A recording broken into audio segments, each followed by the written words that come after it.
Hello and welcome, everyone. I'm Taylor Pankratz, and this is Behind the Breakaway. Together with my co-host, Jason Barber, this show takes you behind the scenes of leaving your captive broker-dealer firm and explores the world of RIA independence. All opinions expressed on the podcast by the hosts and guests are solely their own opinions and do not reflect the opinion of Uptick Partners. This podcast is for educational purposes only and is not legal advice and should not be relied upon as a basis for any decisions.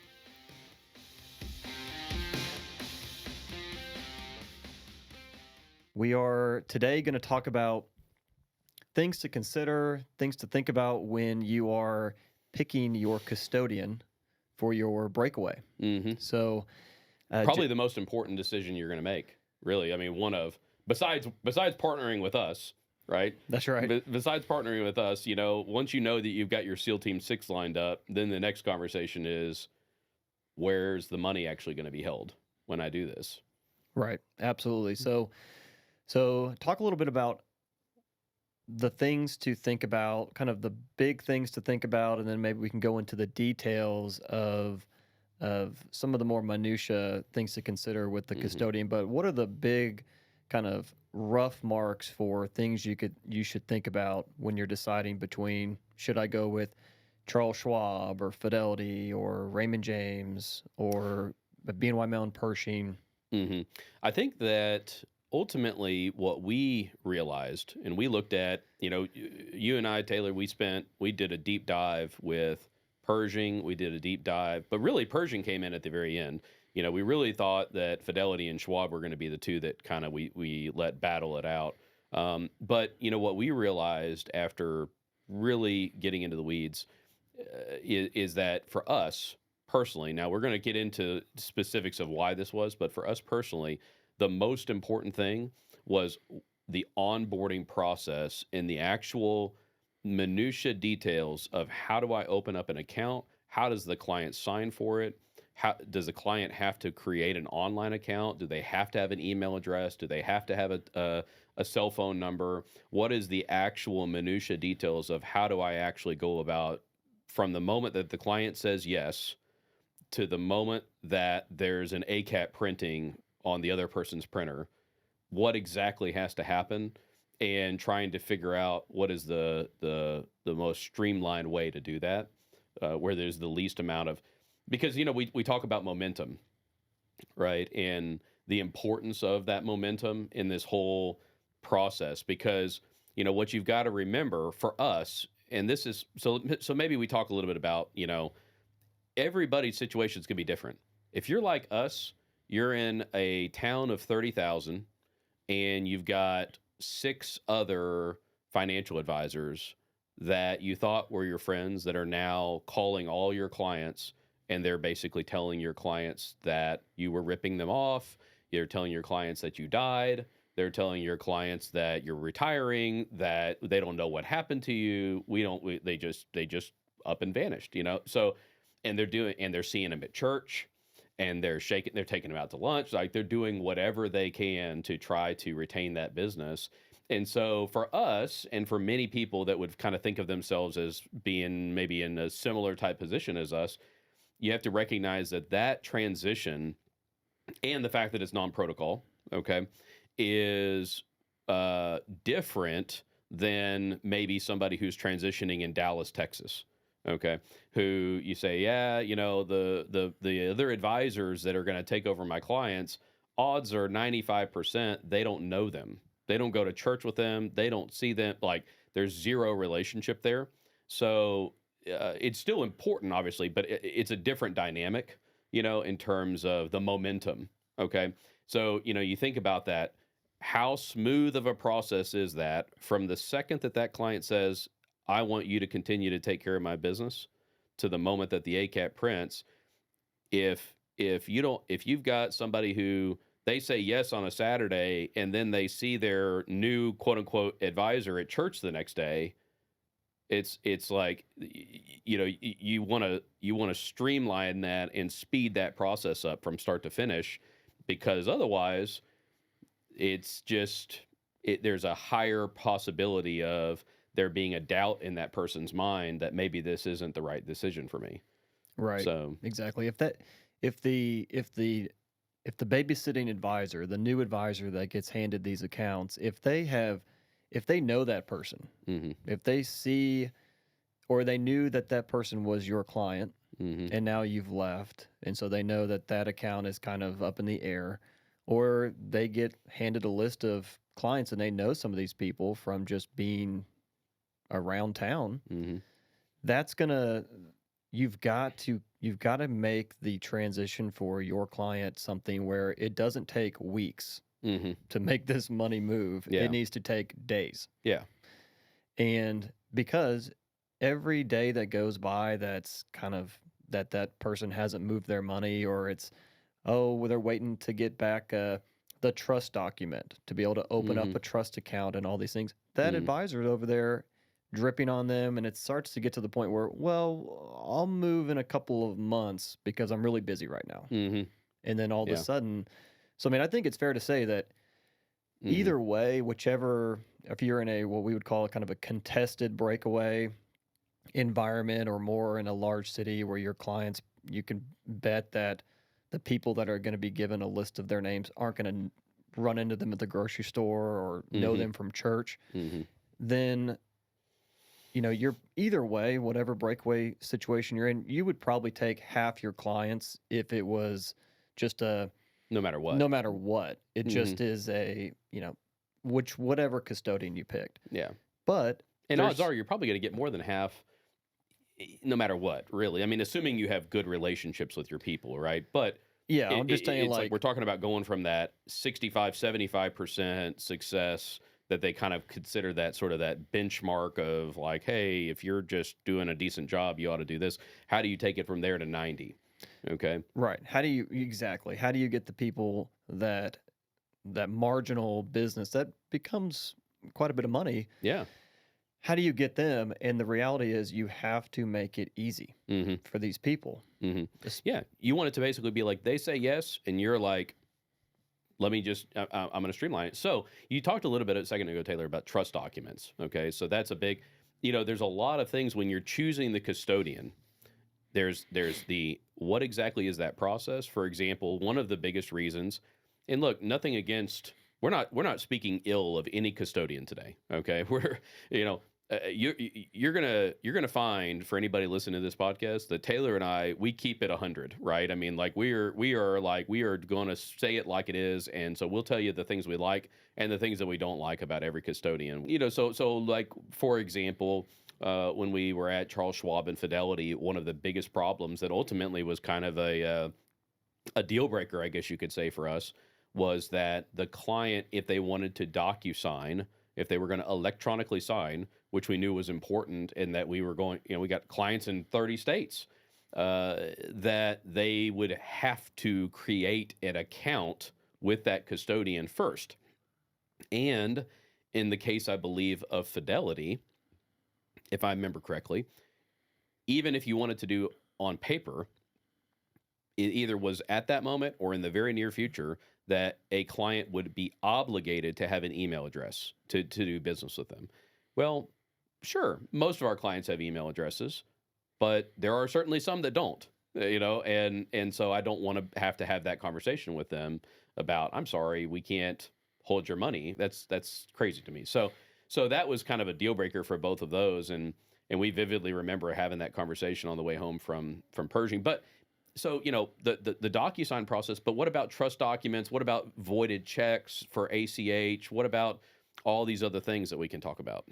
So, Right. So, I think the idea is no custodian is perfect.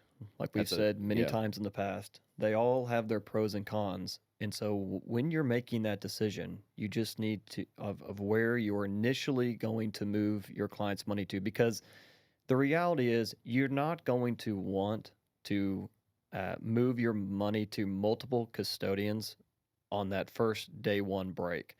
Why is that? Well, because your staff is going to need to learn how to open up accounts or do paperwork or do any of the processing stuff at multiple custodians. That sounds like a nightmare hmm because they're used to doing it one way at one company for many years. And then overnight, you're going to tell them, okay, this is the new custodian. In fact, this is the new 2 or 3 custodians.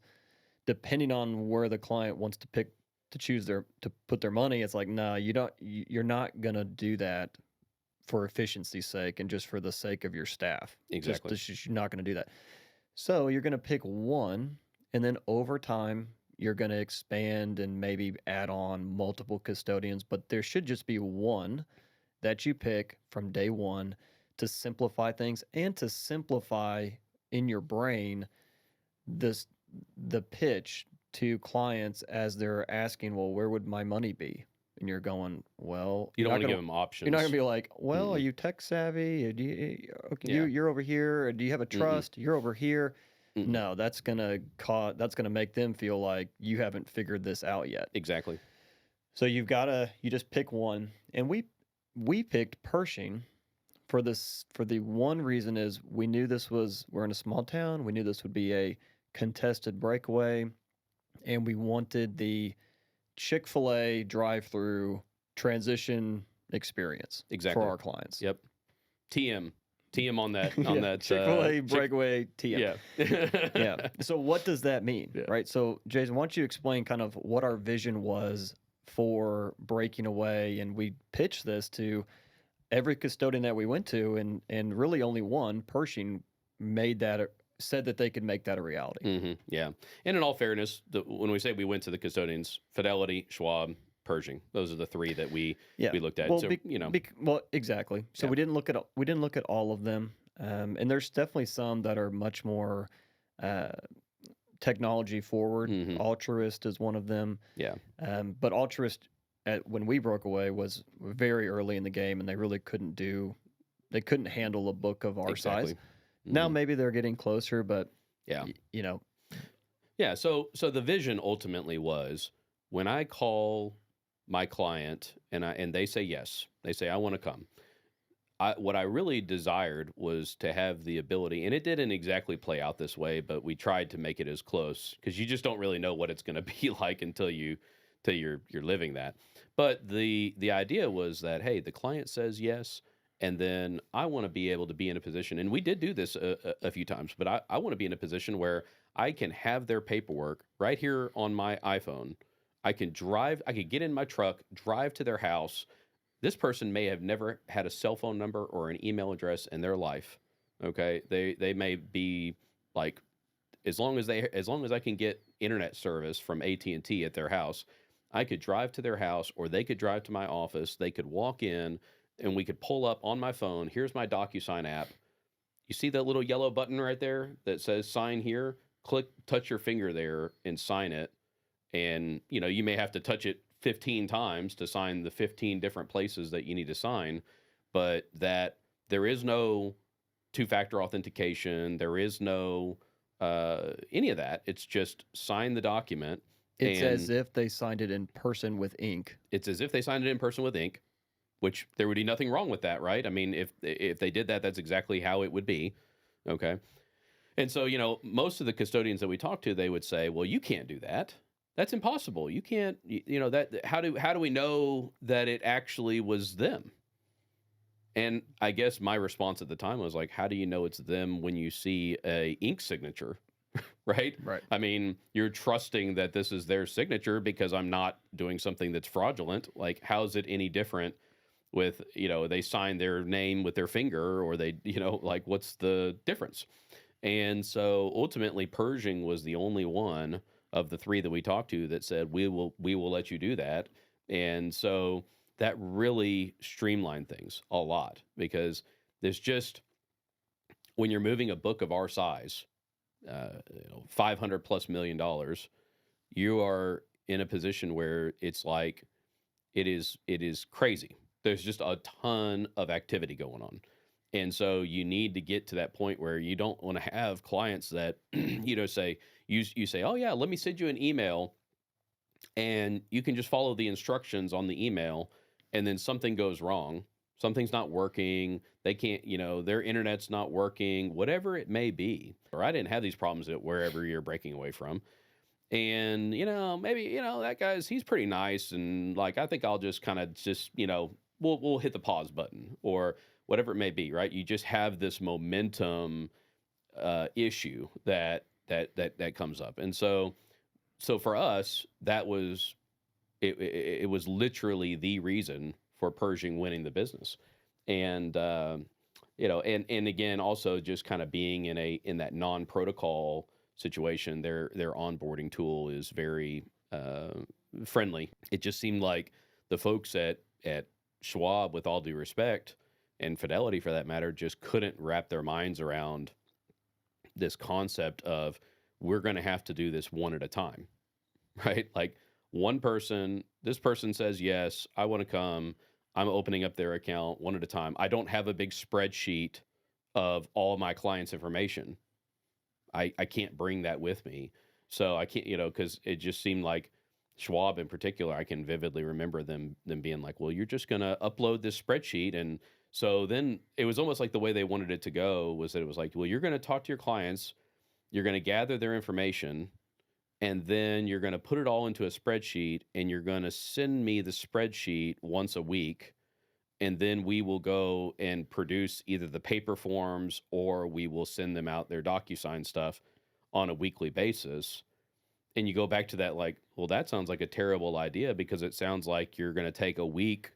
There's a week between them saying yes and something actually happening. I mean, I can tell you vividly that we had a client that didn't come with us, and they said they wanted to move. Yeah. And they weren't electronically savvy. And so I had to mail them the stuff to sign. Mm-hmm. And wouldn't you know that in that time that it took for the mail to get there, they changed their mind because they had been called. And, so whatever you can do to make that extremely easy, quick, and efficient, you got to think about it as, where do I want my clients' money to be 5 years from now? Well, that's great and all, but what's gonna be able to the move transition matters. The most amount of money. Yeah, that's what really matters. And then over time, you slowly, just figure out where they need to be, where they need to actually be. But you have that conversation. You do that much slower and methodically over the years. Yeah. Whereas the first Breakaway, that is you've got to pick something that is extremely, extremely easy for the client to do business. Yeah, can't give them any reason to not to not be able to come with you. So by any means, you guys like, hey, I'll take the iPad over there and to your house, and we'll sign it instead of, I sent you an email, sign it at your convenience. Exactly, and that's why Uptick Partners is going to be so great for folks, right? Just more of that SEAL Team 6 approach. We've learned these lessons. We know, especially if you're in a contested market like we were in, we know how to make it happen. And so we've learned those lessons on those few occasions where one got away. Okay. And what not to do. You know what not to do. And you say, we've got to find ways to make this work. So there's some other things that I think you have to look at with custodians too, in terms of, again, for example, one thing, many people are going to be needing money every month. Do I have to get them to provide me a voided check? Okay, that's very inconvenient. Very slows things down. It's a bottleneck issue. Very inconvenient. Hey, we've got a living trust. Do I have to get the trust documents? I mean, this is like Charles Schwab. The answer to that is yes. You're going to have those trust documents. Pershing? No, not so much, right? I will say probably some of the most challenging accounts to open up are going to be the corporate accounts. If you have LLCs, corporation accounts, et cetera, that's just kind of one of those deals where you're just going to have to set the expectation, with the clients, because it's very hard to get those accounts opened up without having, organization letters, et cetera, tax numbers, tax ID numbers, et cetera. And so, but ultimately, you want to think about those kind of minutia things of, hey, some of my best clients might be people that have trust accounts. So you don't want to be in a position where you're like, well, let me get all of these accounts moved and I'll come back to get this trust account. And it's like, it needs to be smooth. And so those are the kinds of things that matter. Right. Just Now, in a contested breakaway. in a contested breakaway, and I think really in any breakaway to some extent, but for sure in a contested breakaway, where you've got a small town that you're cohabitating with other financial advisors from the same firm that you're in. It can be a very it's critically important, and so that's why we ended up choosing Pershing in our case. There's a lot of other things to kind of consider when you're making these decisions. Certainly, there's economic decisions that come into play. What kind of fees do these people charge? What's the online access? Like what do the statements look like? Et cetera. But ultimately, I think that for the purposes of initially breaking away, that transition experience is the most important. There's also some things to consider in terms of alternatives. Okay, so if you're thinking to yourself, hey, I really want to be able, which we're going to do another podcast on this soon, but if I really want to be able to offer private equity, private credit, structured notes, I've got all these kinds of things that I want to be able to do. There's going to be some custodians that can't do it, okay, and then some custodians that are limited in what they'll allow you to do. And then there's going to be also some that work better, that you might say, hey, I could buy this private equity at a Schwab, at a Fidelity, at a Pershing, but guess what? Pershing's got a really nice integration to where when I put that order in over here on this system, that system communicates with this system and it streamlines things so much more. So it's like, well, yeah, but I'm not going to do that very often. Okay, doesn't matter as much to you. But if you're sitting here thinking, this is one of the reasons that I want to break away, is I want to be able to bring these more unique investment opportunities to my clients. That is another thing that, again, those little details matter. The biggest thing that took me until I actually broke away to really understand, I feel like, or really it just for some reason, it just didn't really resonate with me that much, is this idea that I no longer work for the custodian. Okay. And so you come from this world, particularly with us at Edward Jones, where, I mean, I like to say that I was the custodian. I worked for the custodian. I was a representative, an employee of the custodian. So when it comes to interacting with the custodian, it's like you pick up the phone and you call the custodian who's a coworker of yours, right? And so it's just easier, from that standpoint. But then you've got all of these conflict of interest issues and limitations, et cetera. Whereas now, today, with us saying, hey, we've got money at Pershing and Schwab, for example, you pick up the phone and you call Pershing, and certainly, like, we get along with those folks, right? But at the end of the day, I don't work for them, and so therefore, I'm kind of almost more in this position of, like, they are here to support us, of course, but when it comes to documentation, paperwork, all these kinds of things, there's a heightened level of scrutiny, maybe would be the way to look at it. So there's some things that I can think of that when we were at our previous broker dealer, Edward Jones, it just seemed like it was easier to do things, maybe less paperwork required, et cetera, or just paperwork got processed faster, whatever it may be, that when you're now in this other relationship, you're kind of almost more of like, you're just this representative, you're like this, you're serving in a fiduciary capacity on behalf of your client, and you're communicating with this third party, the custodian, who works for us. They're a vendor almost, more Right. so. And so there's just kind of this different relationship that exists there. Talk about NIGOs. I never even knew that term. Like, what is a NIGO, Taylor? Yeah. So, Yeah. NIGOs were the bane of our existence oh, goodness. for many months. NIGOs, was it not in good order? That's right. So Yep. NIGOs are when you type in someone's social security number and you transpose the numbers, or you fat finger something, and their address isn't in the system correctly, and then you're going, and then it's like, well, we need to see a copy of the client's driver's license, and then again you go back to that momentum issue. It's like, right.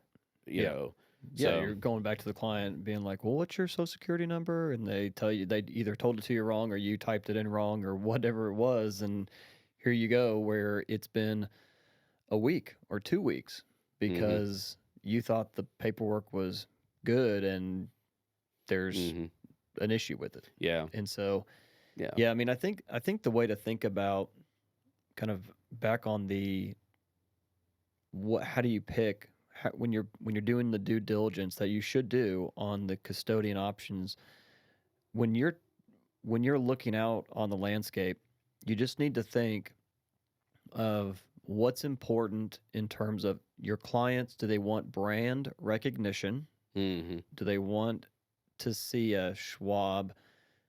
Like, does that matter that Schwab does commercials and BNY Mellon Pershing doesn't?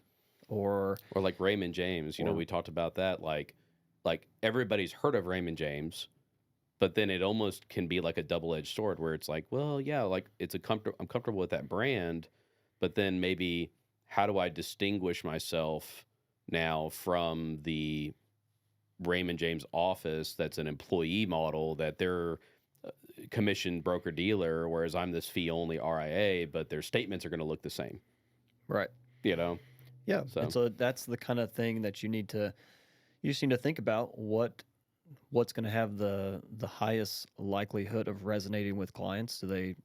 Are they gonna are they gonna care that they've never heard of the custodian? Most mhm. likely, like if you told them that Does the custodian Pershing, compete with you too? Is another yeah, question. if you told them Pershing is the custodian where your money's going to be held safe, and they're going to go, I've never heard of that. Is that going to be a problem, or are you going to explain it in a way that makes them feel comfortable? Because all the custodians, all they do is keep the client's money safe and put their logo on the statement.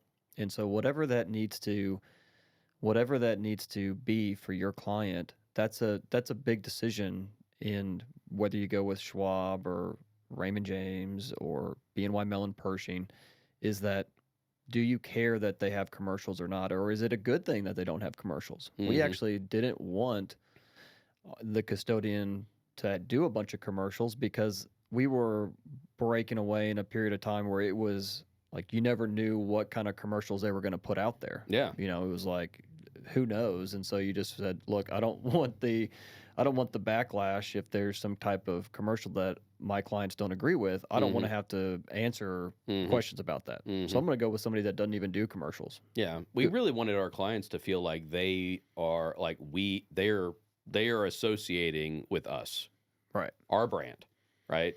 They don't think of it as like, my money's with Pershing, even though technically it is. Legally, it is. They're the custodian. We're not the custodian of their dollars, but we want them to feel like holistic planning is who I'm working with. Right. And so that was another reason to go with. But again, it's a double-edged sword. To your point, it's like which do you feel like you can explain that to people? And we obviously did, and we had great success because at the end of the day, clients can look at that. They can look up BNY Mellon, and you can say, hey, this is. I seem to recall being that one of the pitches, what it was, the longest standing bank in America, and one of the largest custodians overall of all assets in the United States, and $1 billion of excess insurance on above and beyond SIPC, and all of the kind of the talking points. Yeah, those are the things you're going to So need to learn yeah, if that's what you picked. But if anybody's listening to this that thinks that are, we we have yeah, any, like, we don't care if people use Pershing. We don't. yeah, We exactly. are agnostic. We Yeah. literally do not care. hmm There's a bunch of things about Pershing that we don't like. They just happen to, at this point in time, have a lot of the things that the breakaway advisor in a very contested small town type of thing is probably they should take a close look at, because Yeah. I personally think it really helps move a good chunk of your book that you otherwise might not move if you picked someone like a Schwab or like a Fidelity. I just really think hmm you've got to keep the momentum up with these clients, or they might come eventually, but they might hmm wait 6 months, hmm Yeah. Exactly. or a year. Mm-hmm. right? Because why? Because for somebody whispered something in their ear Mm-hmm. in between the time they said yes to you and that they signed anything, Mm-hmm. right? Yeah. That's that momentum that we talk about. You've got to keep that going, and it's good because then it's also like the psychology of your own Mm. breakaway, right? Exactly. These wins, these early wins, Yeah. really help you wake up the next day and go and hit the phones hard, right? Exactly. And keep that momentum in your mind and the psychology of it. You got to keep that mindset strong. And when you get if you get some early losses like that where they Mm-hmm. call you back and go, actually, or they Mm-hmm. don't ever answer the call, right? They don't ever Mm-hmm. answer the phone Well, you only get after. one phone call too, right? So, Well, if they're like, yeah, I yeah. want to come, and they sign the non-solicit, and they're like, cool, and then they just never Mm-hmm. can't get a hold of them because Mm-hmm. somebody has Yeah. changed their mind, that is hard. Yeah. Exactly. Even if it just happens a couple times, it's especially in those early days. We'll call it the first month. You're just in the fog of war, and so you just need. It's kind of like when I told that story about the very first client. You just need those wins early on. You need the wins. It goes a long ways to making it easier to show up the next day and to be like, hey, this was not a mistake. We Right. we are successful here, and we're going to be successful, um, and so to your point, there are plenty of things, and Danny, I'm sure if you're listening to this, right? I mean, we've had problems with Pershings over the year, but again, I think net of all the good and net of all the bad, I think that it was the right decision for us, and I will go to my grave defending that decision. That who knows where we'll be in 5 years, right? I mean, at the end of the day, they have to keep earning our business. That's the beauty of the whole thing, right? Is like we're independent, we own the book, they're a vendor of ours. The vendor has to do a good job of doing what they do for our clients and bringing value. And if they can't or don't or won't, well then, they're not guaranteed to keep our business forever. And so that's really a very refreshing place to be. You kind of mentioned earlier that some custodians, you could see them as they compete against you, Yeah. in other business segments. Mm-hmm. Yeah. So, I mean, I think, right? I mean, the obvious, the elephant in the room, Schwab and Fidelity.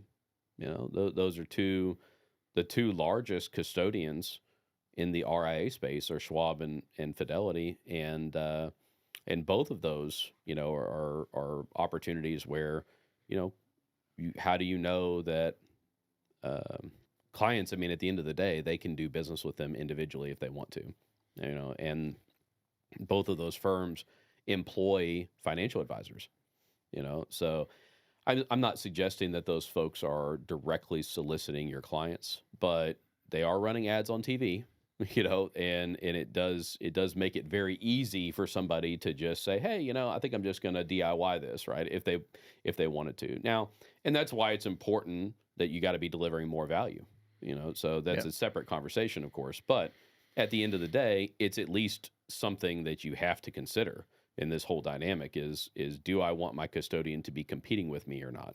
Yeah. Something that's also nice though about at some point, either day one or a year in of having that relationship with Schwab is that there's a ton of people that have money at Schwab Exactly. that Yeah. you're going to run into, and they're going to go, oh yeah, I've got a Schwab account. Our biggest client of all time. Yeah. And so you're going to go, Yeah. well, that's so convenient because We custody there. we can just with One form. move your money, and now it's under Mhm. our we can advise on it. And that's kind of, like everything in this business and in life, that's the good and the bad. Yeah, exactly. But it's nice but I can just tell you it doesn't make any sense. It just does not help you to have multiple custodian options from day one. Mhm. Uh, it's easy to have them. It just makes your staff in your life so much more complicated than it really needs to be Mhm. when your main focus should not be spooling up how to open accounts on multiple different platforms and adding a bank and which one needs a check and which one doesn't and all. Yeah. Why would you do that to yourself for the sake of I don't even know what it would be for, like, for just because you have options, you want options, and because you can, should you? Yeah. And we would suggest that just because you can doesn't mean you should. And if you really want to be successful in getting more than 75 or 80% of your clients to move, you really should just focus on picking one and picking one that makes the most sense for you and your clients in the environment that you're going to be transitioning in. Mm-hmm. Thank you for listening. We hope you enjoyed the podcast. Please subscribe to our channel. You can find more of our episodes on YouTube, Spotify, and Apple Podcasts. And check us out at uptickpartners.com, where you can learn more about how we help breakaway advisors just like yourself find independence.